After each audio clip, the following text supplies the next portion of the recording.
તમારું સ્વાગત છે મારી ચેનલ શ્રીનાથજી રસોઈ ઘરમાં. આજે આપણે બનાવીશું ઘી.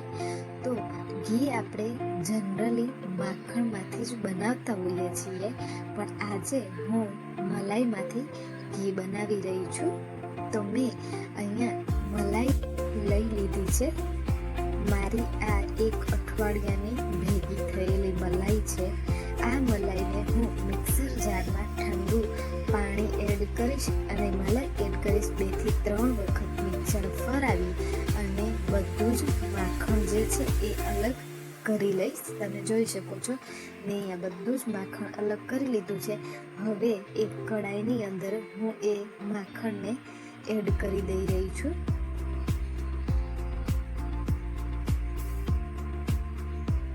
હવે આપણે એક વખત સારી રીતે ચલાવી લઈએ.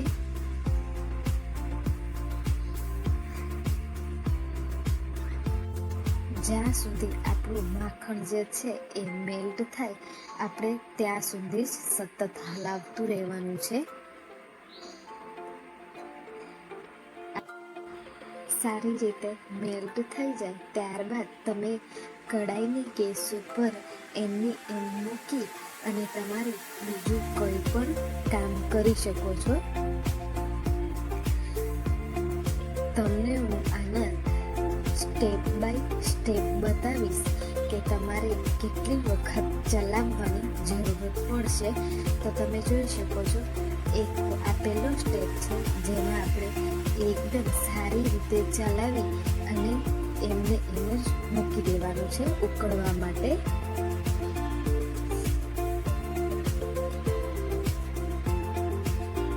વચ્ચે વચ્ચે આપણે 2 થી 3 વખત જ ચલાવતું જવાનું છે, બાકી તે પોતાની રીતે જ ઉકળતું રહેશે. તમે જોઈ શકો છો કેટલું અલગ પડી રહ્યું છે. હવે આપણે થોડું તેને ચલાવી લઈએ.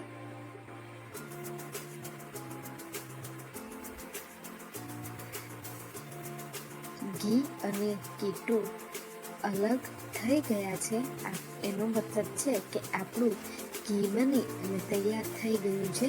તમે જોઈ શકો છો ઘી અને કીટું આ પ્રકારે અલગ થાય ત્યારે આપણે ગેસની ફ્લેમને બંધ કરી દેવાની છે. ગેસની ફ્લેમ બંધ કરીશું એટલે થોડી વખત આવા બબલ્સ આવશે. ત્યારબાદ ઘીને આપણે સારી રીતે ઠંડુ કરી લેવાનું છે. તમે જોઈ શકો છો ઘી ઠંડુ થઈ ગયું છે. હવે હું એને કાચની બરણીની અંદર સ્ટોર કરી રહી છું. તમે સ્ટીલની બરણીમાં પણ સ્ટોર કરી શકો છો. આ પ્રકારે આપણું ચોખ્ખું ઘી ઘરે બની અને તૈયાર થઈ જાય છે. હવે આપણે કીટામાંથી ઘીને નીતારી લઈશું. તમે જોઈ શકો છો આ પ્રકારે આપણું કીટું બને છે અને ઘી બની અને તૈયાર થઈ ગયું છે.